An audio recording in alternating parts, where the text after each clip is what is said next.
Inside the Circle, Season 11, Episode 7.1. Are you Sean. positive? I'm positive. 7.1? Yes. Okay. Well, I only say that because the last episode was episode 6.1, 2, and 3, and 4, and stuff like that. Okay. So, Well, I don't see it on your board. That's why I thought maybe, usually we write it so we're very factual. You know anything of this show?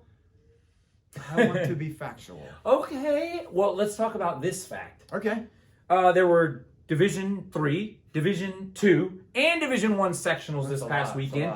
Moving forward, we will have the district tournament for the boys and the regional tournament for the girls, and that's what we're here to talk about. Okay. Sean, let's break down the sectionals. Before we get started too much, though, not to give anything away, but a certain coach in the Central District who may or may not have won the John Brown Inside the Circle Coach of the Year award told me if they're able to squeak out a win, I have to wear this shirt on the show. So let's find out if they won.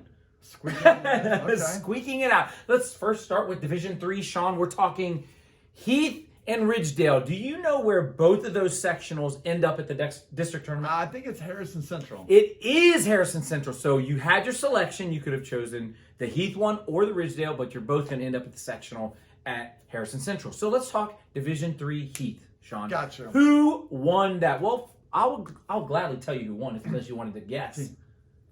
I'm going to go Marion. That is correct. That's Marion right. Elgin. Okay. That is true. And they were not on my radar. I will say that. They won with 214 points, And who came in second was Westfall. Now, we did have them on our radar. It's like on opposite ends of the spectrum. It is. Go as far north as you can and go as far south as you can go. Yes, that's about right. But they had 181.5 points. They had one champ. Northridge comes in with 145.5 points. And they too were on our radar. They walked away with 3 champs. Sean, We see them a lot. We see Northridge a lot. They're up at Marion Harding, and they're Yes. in the LCL. Yes, that's true. That's the team we see a lot. Yeah. We're very familiar with the Vikings. That's Okay, right. Vikings. Yes. Oh, yeah. Very similar to Well, Northridge. you're talking about these teams. Talk about some champions. Champs for Elgin. We had Luke Hart at 150. 175 was Van Gundy, along with Who? Van Gundy. You think there's a tie? I don't know. He won a sectional.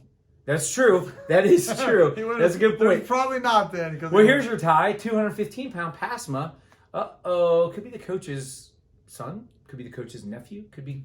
I think he's in line a lot with of the coach. ties going on up A lot there. of ties. Going Yeah, that's how they do it. Westfall walks away with 1 champ, as mentioned. 113 pounds Hody. Northridge, your usual suspects. 106, they had Yordi. I'm going to put the E at the end. Don't remember if it was stated or not. 120, they had Parman. And then 138 was Pfister. That was your champ. Hammer. That's right. I look forward to big things from those guys. I'm really excited. They were in our room. There's a couple. Working.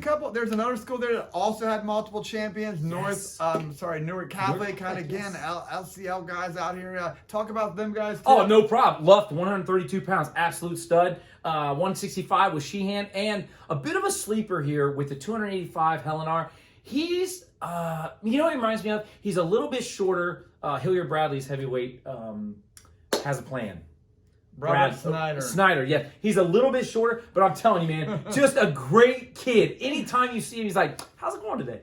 He's got just a good kid, He got the mullet going? Yeah, I'm pretty sure he does. If that's him, yeah. Too, yeah. But we had other champs, Sean. Zane Trace walks away with 1. Pickerel at 126 pounds. We also had Smith from Utica. Had a great conversation with him. Looking to be an engineer. Dude. I'm just thinking about these schools like Zane Trace is down in Chillicothe. Yeah. Utica's out.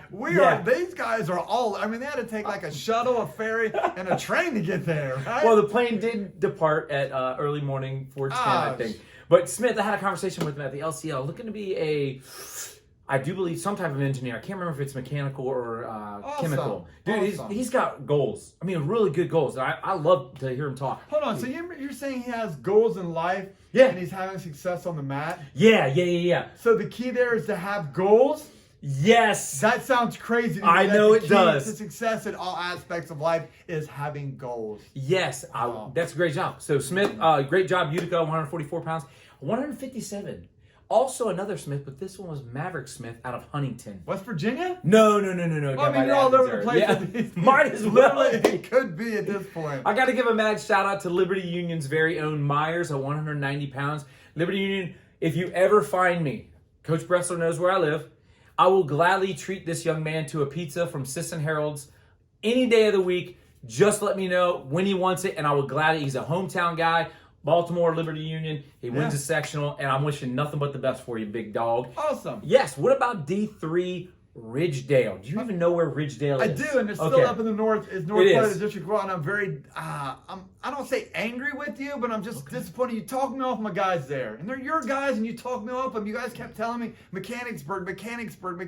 I told you I saw them at Marysville. I don't know if they're depth. I'm pretty sure I called Pleasant.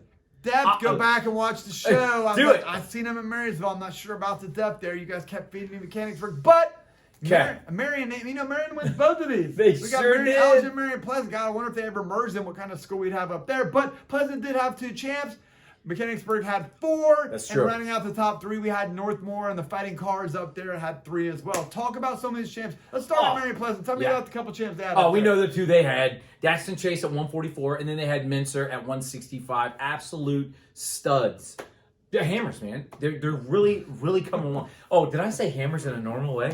John, Sean, what about Centerburg? Centerburg walks away, and this is interesting to me that they had 3 champs. I don't know why it's interesting to me. Coach Donati's doing a great job up there, but Marshall, LeMaster, and Lanthorn all walk away your sectional champs. And if you ever want to go pretty far in the district tournament, you got to be good. Yes, but it always helps yourself to win the sectional. Don't give away my whiteboard stuff. I would never give away your whiteboard God, stuff. I'm glad we don't have D2 and D3 whiteboard stuff. You're giving away my stuff. You know, let's talk about a little bit about Centerburg there. Me and Mark talked before we started filming. This is a program that's really starting to get some legs underneath it there. Marshall looked great to me when I saw him at the Kevin Cleveland at the beginning of the year. Thought I looked good. So when we saw that he won a sectional, it was no surprise to either one of us because he looks like he's truly progressed a lot over the year in the LeMaster and the other ones look like they really are set up for some postseason success. So congratulations to them, and we are paying attention to the progress you guys are making. Most certainly. And Sean, Northmore, you mentioned them getting 3rd place. They had 3 champs,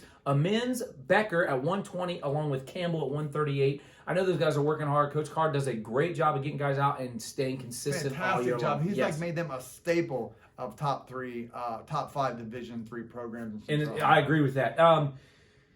2 other teams had champions. We have some outliners there. Amanda Quickly, 150 pounds. Beavers is your champion. Along with Utah.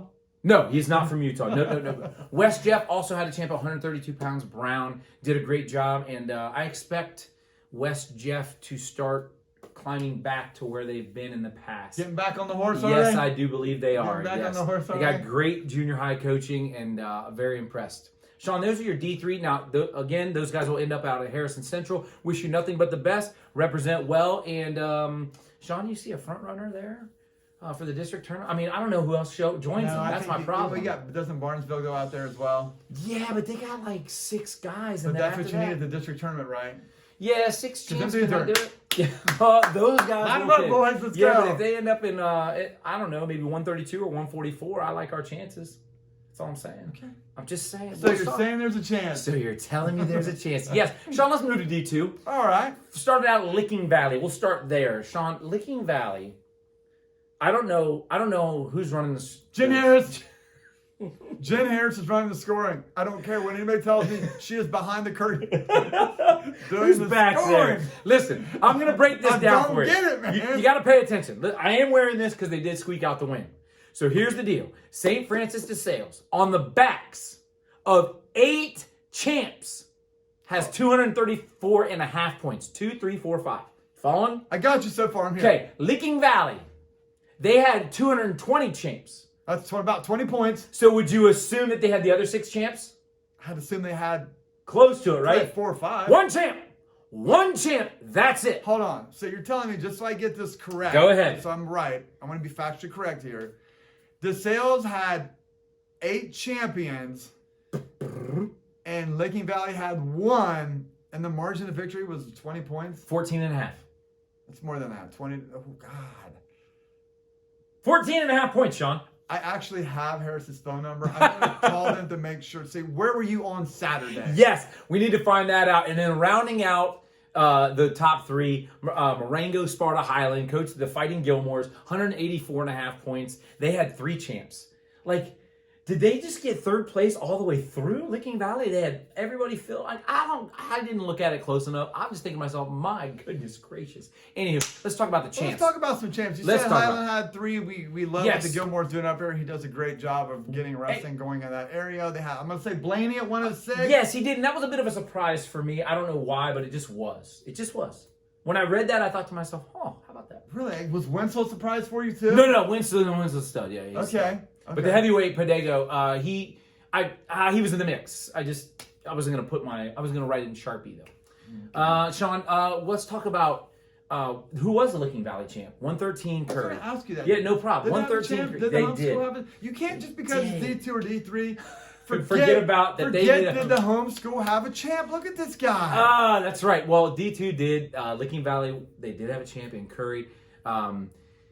Some other outliners there. We had Franklin, had Jackson. Yes. Congratulations to him. And then Lakewood as well. Ooh, 100 and Rafferty at 126, I do believe. Right. So who does that leave?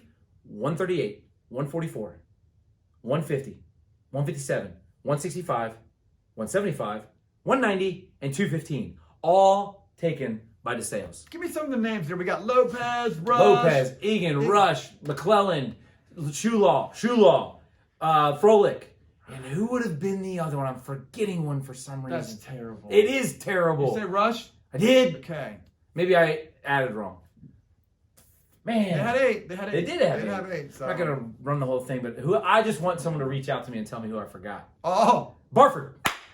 Got it. Started at the A's and worked my way through. I only got to get a B. If your name began with a Z, you probably weren't making the show. Good for you to be.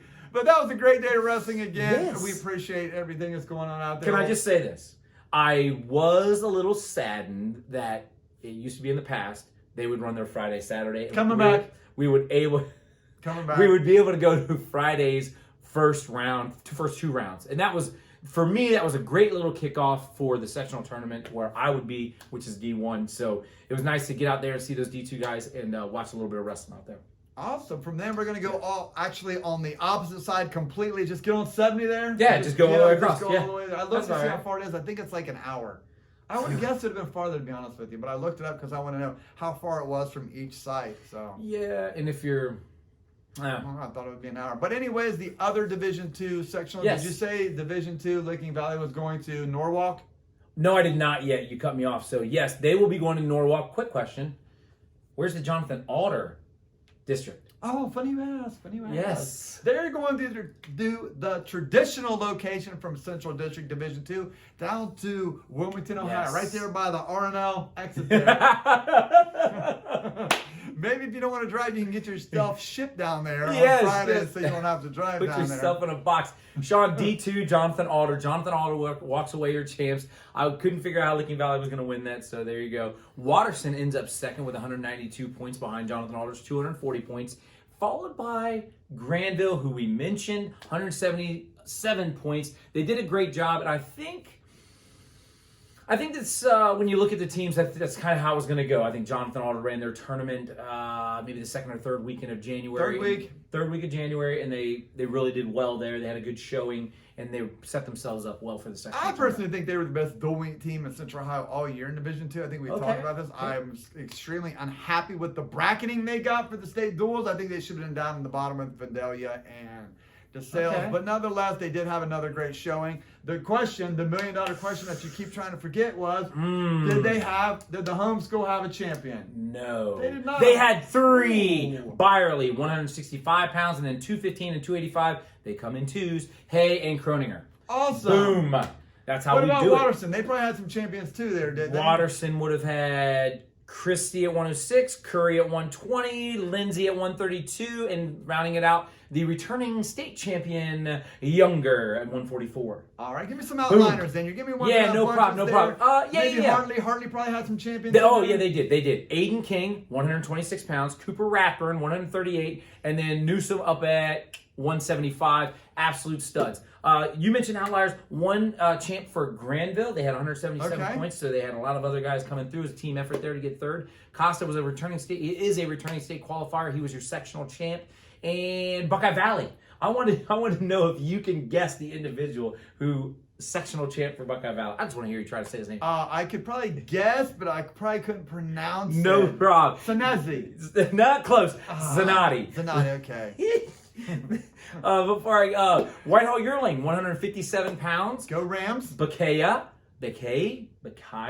Gotcha. God, how's it so hard for you to pronounce names? Bakai. It's so this easy. guy. Last but certainly not least, Willett rounds it out at 190 pounds. I think he's the 15th Willett to come through. So there is a lot of them up there. And I bet you that tournament ran smoothly. I was there earlier for the Jonathan Alder. I guarantee you Sarah Byerly had that thing humming along. That Christopher always does a great job there. I guarantee the hospitality room was absolutely fabulous when you have people like Allison Hammonds and Sherry DeLong back there, boom, bringing in the food, taking care of everybody. So they run a fabulous. If we ever somehow end up in a D2 sectional, yes, I am going to Jonathan Alder.